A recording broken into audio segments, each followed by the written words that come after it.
Good morning, nursing, 3:30. I just finished the last yoga paper that I have. There's a couple out on extensions and wanted to give you some group feedback via video.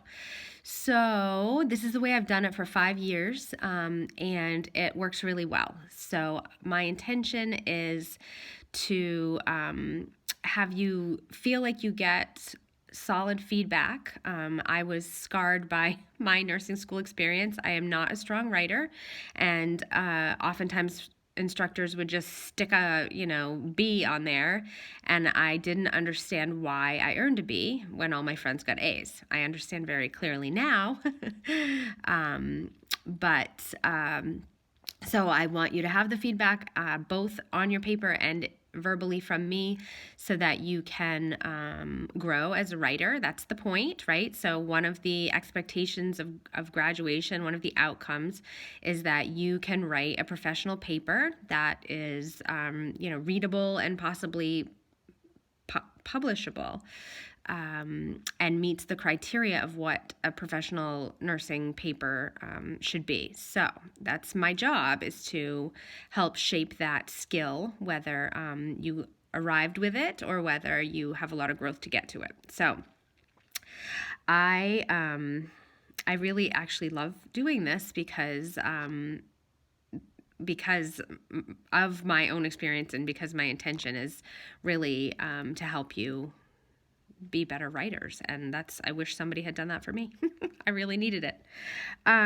So the other part of it for me is that ethically, if somebody puts in a paper that's 4 pages long, the APA doesn't meet expectations, the journal articles are not evidence-based, then it's really not fair for them to get a B when somebody who did follow all the guidelines put all the time in and did follow the guidelines. So ethically speaking, it's important to me that the grade reflects how closely the person followed the guidelines and met the expectations. I mean, that's why there are rubrics, and that's why instructors are trained to correct papers and assignments. What am I trying to say? Up to standards, I guess. Period. Next sentence. So I also want to acknowledge and commend you for all of the work that you put into papers. They take forever. The journal article search, the highlighting through the journal articles, getting it set up in APA, and then sitting down and having the attention to put your thoughts into words and make it flow and make it organized and look back at the guidelines and look back at the rubric. It's a process. It takes time. And every single person, when they submit their paper, hope that they get an A. And I was one of those people. And I can honestly say I never got an A. So please know that I acknowledge that and also have to grade, fairly. Not everybody can get an A. So okay, I'm going to next describe how I correct papers. So grab the paper, take a look at it, look at the title page, make sure it's perfect for APA. That's easy. It is one option. Every title page should look the same. Either it looks like APA or it doesn't. So I give some feedback on that. Next, I go to the resources page, references page, and look at the APA, but also the quality of the references. So if you're writing a paper and the references are not evidence-based journals or are not relevant, then what you're saying in the paper isn't backed by any evidence, therefore it's invalid and it's not a strong paper. Excuse me. So that obviously is important when you're writing evidence-based papers.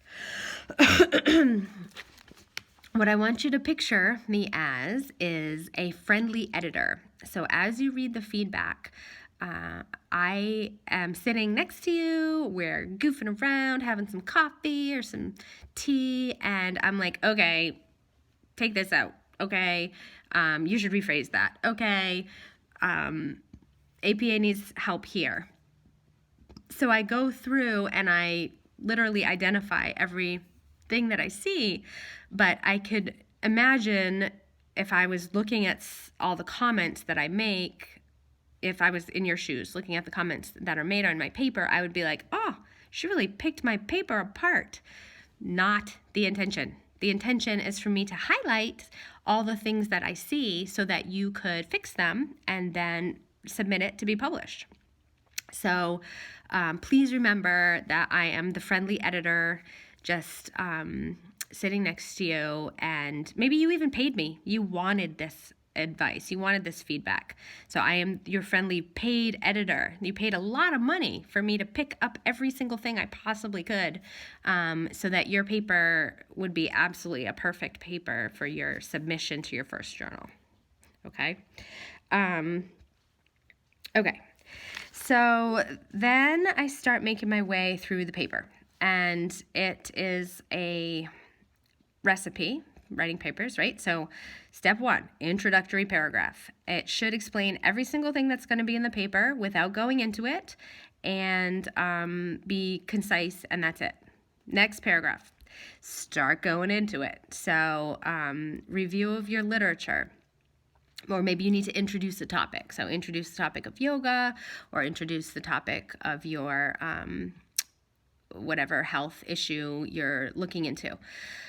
Then going into the literature. So each paragraph is also organized. So the first sentence tells me what the paragraph's about. Then you develop your paragraph with supporting sentences, and you close your paragraph and maybe lead into the next one.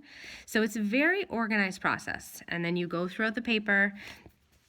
You are trying to convince me that yoga is an effective treatment for, what should we use? Something silly. Youthful skin. We'll not make that a paper for me. They did not have a ban on tanning beds when I was young. So sun damage, man. Anyway, so you are convincing me that yoga is the best treatment ever for youthful skin.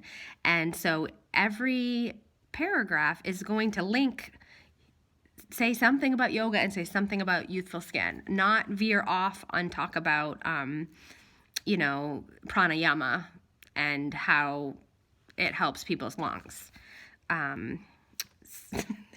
There's a fruit fly in here, sorry. Okay, so we're very organized in our thoughts and how the paper flows. Then, and it should flow logically. So while I'm reading this, I'm also noting the professional tone and the grammar and the APA. So professional tone is very important. I should recognize that this is a college paper, not a high school paper. And the wording that's used should sound like what's in a journal. You should have vocabulary that is, professional sounding. There should be no slang terms or colloquialisms, which are basically using slang terms. Another common one is anthropomorphism, which is giving a word, a non-living object, human-like terms or animal-like terms. So there were a couple of those that I identified. So, no contractions, right? So it shouldn't be can't, shouldn't, wasn't. Always spell them out. That's an APA thing and a professional language thing.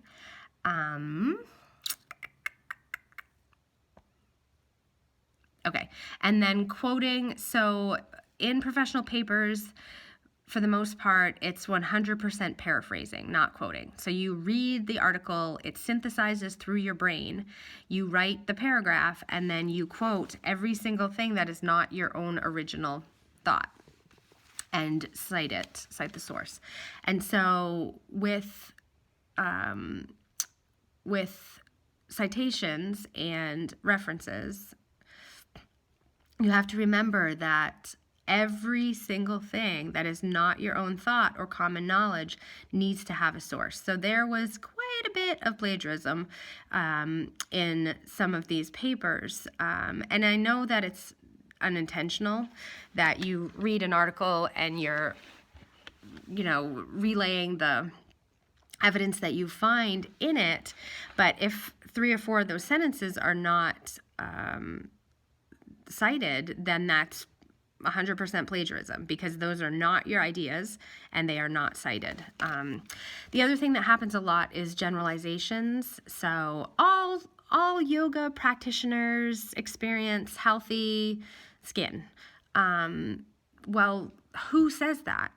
How do you know that? How can somebody make a general statement like that if there's no evidence to back it up? So in these professional research papers that you will continue to write in this program, every statement has to be backed up. That's how we form our evidence-based professional nursing opinions, is through having the data to back it. So I think I wrote one down here.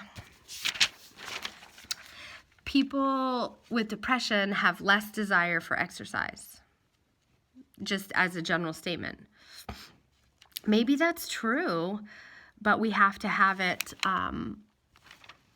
according to Smith and Jones in their 2019 study, 56% of people out of the 120 they studied, or should be more than that, 56 out of 70, reported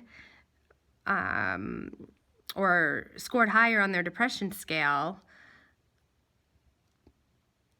and had less desire for exercise, or something like that. Okay. Stress is a part of everyday life. How do you feel about that one? So it's a general statement. Stress is a part of everyday life. But in a professional paper, you're telling me data. And so if you want to say that stress is a part of everyday life, then give me something to back that up so that I can know that what you're saying is valid. Okay. So, plagiarism, evidence-based, right? And so the evidence-based piece, so that's how the articles get into the journals. They're evidence-based, but they're also peer-reviewed. And so peers read through and they're like, I don't know if I believe that. You need to give me more data. So the peer review process is what I'm doing. I'm your peer, just started a little before you, and I'm reviewing your paper to say whether I buy it or whether there needs to be more data to back it up. Okay, almost done. So following the guidelines, that's an important piece of all of these papers you're going to write. So it said an opening paragraph, an introduction, then review of literature of yoga as a healing modality, how yoga is used to support healing in clinical, community, and personal settings, and, in relation to your chosen condition. And then a reflection. Oops, some people forgot that. And a conclusion that ties everything together without introducing new ideas and wraps up the whole paper. And then your reference page. The end. And it said 6 to 8 pages. So if it was less or it was more, you need to stay in that range. And I think that's everything. The grades ranged from 78 to 97, I believe, so far. And they were really good papers. They were solid papers. You guys did a really good job, and I really appreciate all the hard work you put into them. I enjoyed reading them, and I learned a lot. I love that too. I'm not up on every single piece of current evidence, so it's great to have it dished to me in this way. And I think that's it. Let me know if you have any questions. I would love to sit with you and look at your paper with you, explain every word that I wrote on it, and let me know if you have any questions. So thank you. Have a good week.